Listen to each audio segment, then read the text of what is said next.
अस्सलामुअलैकुम अली बाबा food secret ਦੇ ਵਿੱਚ ਤੁਹਾਨੂੰ ਖੁਸ਼ਾਮਦੀਦ ਕਹਿੰਦੇ ਹਾਂ। ਅੱਜ ਤੁਹਾਡੇ ਵਾਸਤੇ ਇੱਕ ਨਵੀਂ ਰੈਸਪੀ ਲੈ ਕੇ ਆਏ ਜਿਹਦੇ ਵਿੱਚ ਅਸੀਂ ਬਣਾਉਣ ਲੱਗੇ ਹਾਂ ਗੁਲਾਬ ਜਾਮੁਨ। ਚਲੋ ਆਓ ਦੇਖਦੇ ਹਾਂ ਕਿਸ ਤਰ੍ਹਾਂ ਬਣਾਏ ਜਾਂਦੇ ਨੇ। ਇਹਨੂੰ ਬਣਾਉਣ ਵਾਸਤੇ ਕਿਹੜੀ ਕਿਹੜੀ ਚੀਜ਼ ਦੀ ਜ਼ਰੂਰਤ ਪੈਂਦੀ ਹੈ। ਸਭ ਤੋਂ ਪਹਿਲੇ ਇੱਕ ਸੌਸਪੈਨ ਦੇ ਵਿੱਚ ਪਾਣੀ ਐਡ ਕਰ ਲਾਂਗੇ ਅਸੀਂ। ਉਹਦੇ ਵਿੱਚ 2 ਇਲਾਚੀਆਂ ਖੋਲ ਕੇ ਐਡ ਕਰ ਲਾਂਗੇ। ਉਸ ਤੋਂ ਬਾਅਦ ਚੀਨੀ ਐਡ ਕਰ ਲਾਂਗੇ ਚਾਸ਼ਨੀ ਤਿਆਰ ਕਰਨ ਵਾਸਤੇ।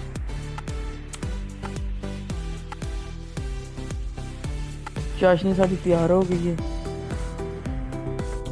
4 ਬ੍ਰੈਡ ਲੈ ਲਾਂਗੇ ਤੇ ਉਹਦੇ ਕਿਨਾਰੇ ਸਾਫ਼ ਕਰ ਲਾਂਗੇ।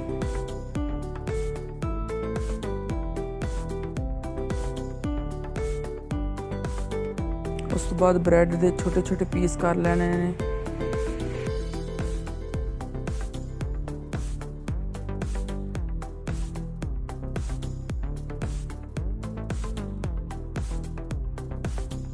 ब्रेड के जोड़े पीस किए दूध ऐड करके तो ओदी डो तैयार कर लेनी है।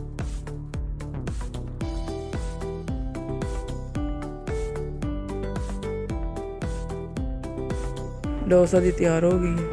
उस तो बाद असी उस डो के गुलाब जामुन तैयार कर लेंगे गोल गोल।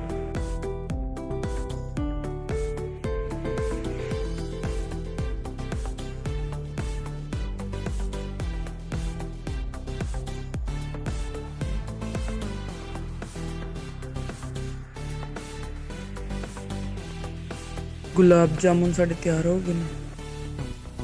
उस तो बाद एक पैन दे विच 2 चमच घी ऐड कर लेना।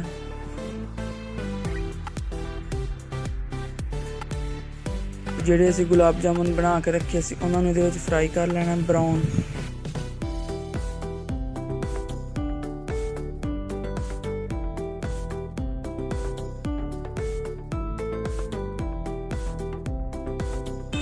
गुलाब जामुन साढ़े फ्राई हो गए हैं। हुण असीं चाशनी दे विच ऐड कर दांगे ते अद्धा घंटा विच ही पे रहन देवांगे।